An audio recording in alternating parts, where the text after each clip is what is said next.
person who gets more pleasure out of it. And so, we have some problems. How do we determine, which one we should follow? Should we follow the qualitative or the quantitative? And how do we determine what are the higher ordered principles? Now, Jeremy Bentham did have an answer to this where he believed that if the higher ordered species can recognize the difference between the higher and lower ordered desires. And so, in a sense, it's kind of an elitist attitude. It's kind of like an old friend of mine who used to compare popular rock music, which I like, to, say, what he called high art. I liked low art, and he liked the high art, such as opera and classical music. Now, I grant that that's some good music, okay, that I have to become familiar with and adapt my ear to. But I will say this. He knew both, but he would say that my desires or my pleasure I get from that is more base than his. Now, he was a music theory guy. Maybe I'll rest on his analysis of the situation, but he was quite an elitist in this regard. I still like rock music. But the point here is that John Stuart Mill would make a distinction. He'd say the higher ordered individual, the more intellectual, the being, he would value certain things higher. That are higher order, and he would be able to know the difference, whereas the fool would not. He would only have, he would be satisfied with the lower ordered things, such as the pig with his slop, where a man would, not stand for that. You've heard the statement, pearls before swine. The pearl can't even appreciate the value of some of the things. So that is, in a very short nutshell, utilitarianism. There's more to it, of course. It is a consequentialist theory of the good, meaning at the end of the day, all that matters is the results. The end justifies the means.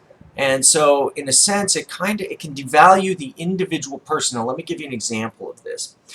This is the example from what's called the patient in room 101.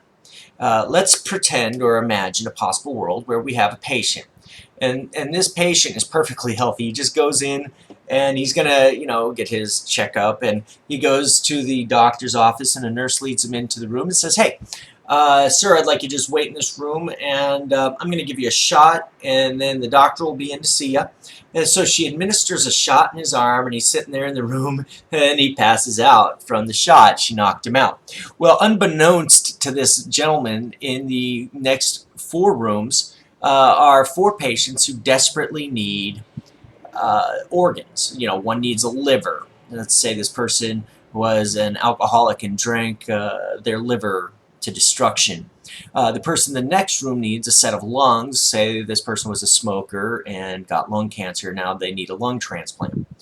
In the third room, there's a gentleman who needs a heart transplant, put bacon on his bacon, and now his heart has gone and he needs a new organ. And let's say then we got finally, in the final room, we got a guy who needs a kidney. His kidneys have shut down. He's a diabetic. He's eaten all the sugar in the world and has gone into renal failure, and thus he needs a new kidney.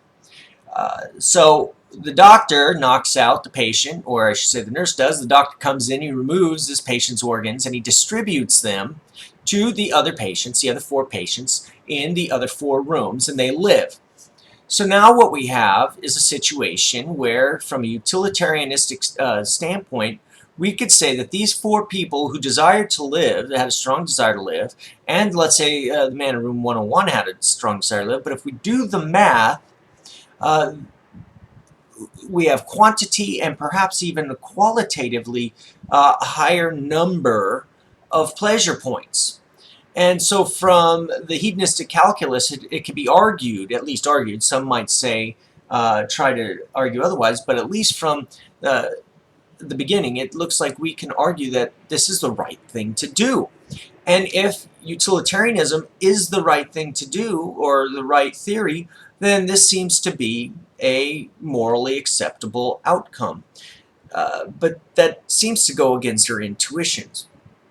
Now, this does pose a problem, and there are further problems with this. But I do want to be brief so that we're not taking up too much time so I can get you some other videos.